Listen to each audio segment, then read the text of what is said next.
I didn't intend to take a floor. I just wanted to drop and hear to my friends. But when I was sitting here looking to your faces, some of you I know for a very long time, I recollected the moment when we started.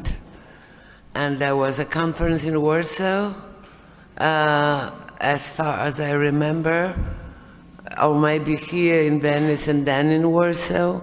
Anyway, it was something like 2003. Also 2001? Maybe the beginning. And I remember I gave the proposal to cover the whole, our conference with the title Continental Breakfast, which reflect my way of thinking about our part of Europe, because, well, yes, I developed this idea later on in Belgrade in the exhibition anyway. I remember that was the time when we were all very optimistic. We believed that we will build the network of the people thinking positively, having behind our societies, not the nations, but the open societies we represent in the states which were about to develop their democratic structures. And yes, I was happy to travel all around, also to Baltic states, to former Yugoslavian countries, to Ukraine, Belarus, Russia. And then I slowly noticed the decline of this democratic system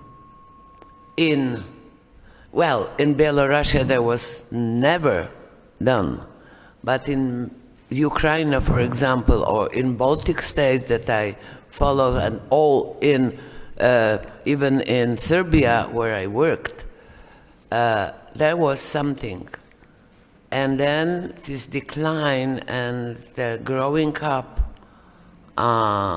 imperialistic movements in Russia, or the nationalistic movement in Poland and in many other countries was really very dangerous. And I remember when in 2012 Artur Żmijewski became a curator, director of Biennale in Berlin, and he invented the new type of art that is city movements, city protests, as a matter the artists express their art in general.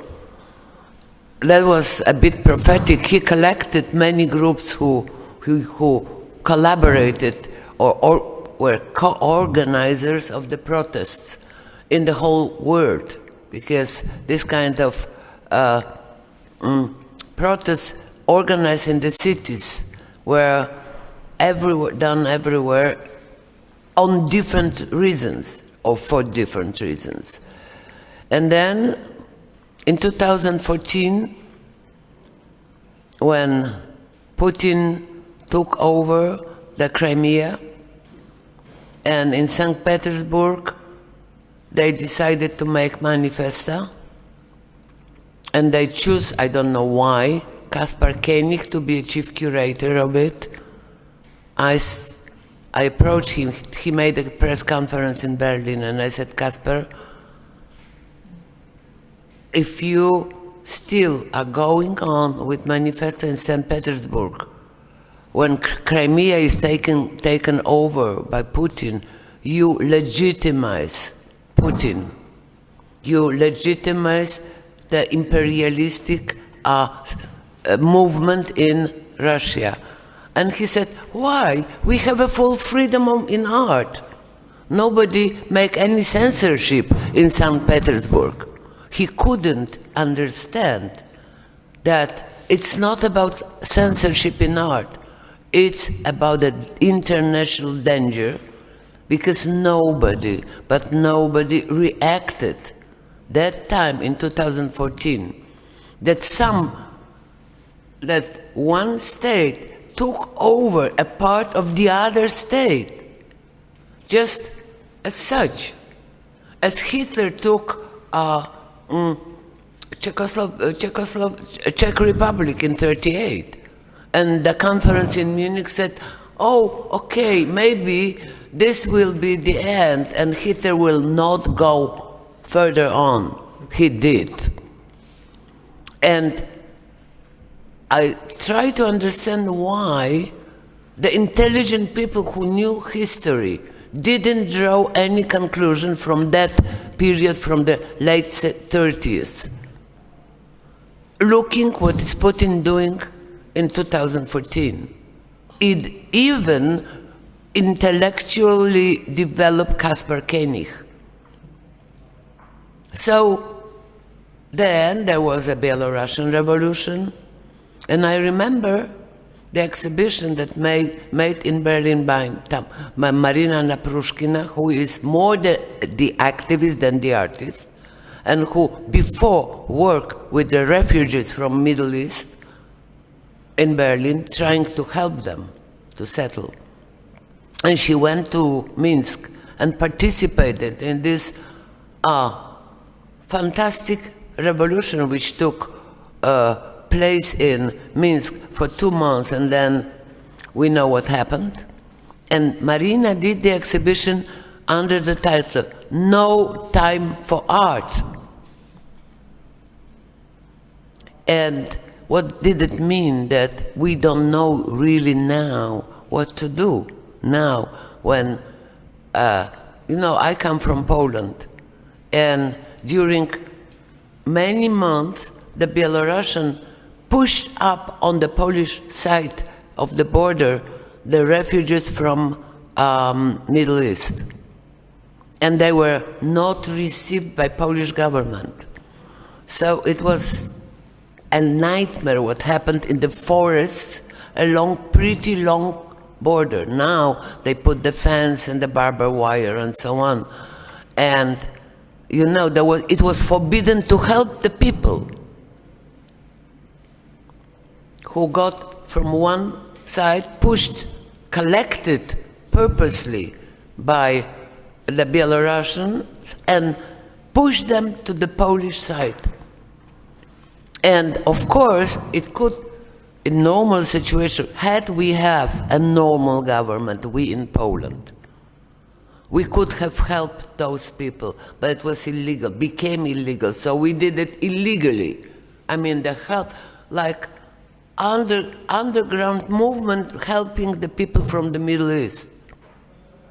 And then the Ukrainian war broke, and Poland all of a sudden received 2.5 million people.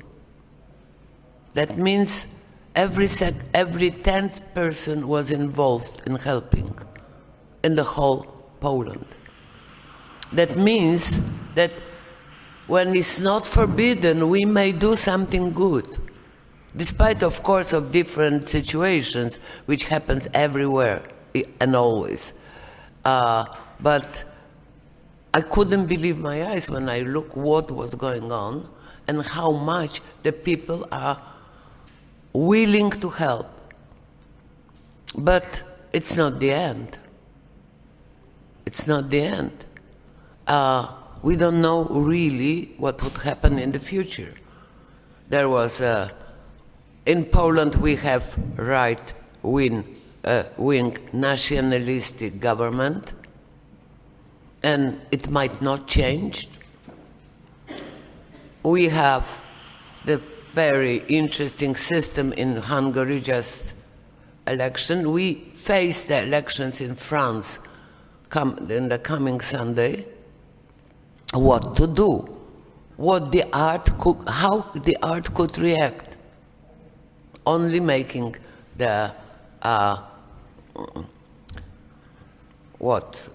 witnessing and make the common documentation or react with art, and then it would be the subject of analysis after 20 years or 50 years, as it is now the art which happened to be done during the Second World War, and there are one conference after another that people are focusing their attention, looking to the art which was done in different situations, especially in Poland, Russia, many Czech and Slovak Republic, these states which were swollen by the Nazis. And of course, it's so easy now to guess what the artist had in mind 70 years ago when he did his evidence. But shall we now wait that the two generations after us will look to the same type of evidence, because the human beings or the nations never changed and we didn't learn from a history? I can't answer this question. But, when I look to these fantastic positions, individual exhibition here in Venice, of the artists who started once thinking about the drama and tragedy, like Anselm Kiefer, when he began, but he's not anymore in the same point. He forgot how he started. Only Marlène Dumas is still thinking about pressure or about this kind of danger which affect the human body. So I'm the second generation, so I'm also very focusing on the Second World War stories. But when I see the nowadays Europe in the global context, because we cannot think only about Europe. We are thinking of Taiwan. We are thinking about North Korea. We are thinking about China, the movement. What would China do in the reference to the Ukrainian war? That nobody expected that it's going to last 2 months. Because the plan was 3 days and over. And it's two months, and nobody knows, because, the governments are dancing. Money, business, and freedom, okay? So, this is what I'm thinking now about the world, and I cannot focus myself on art. Sorry. Thank you.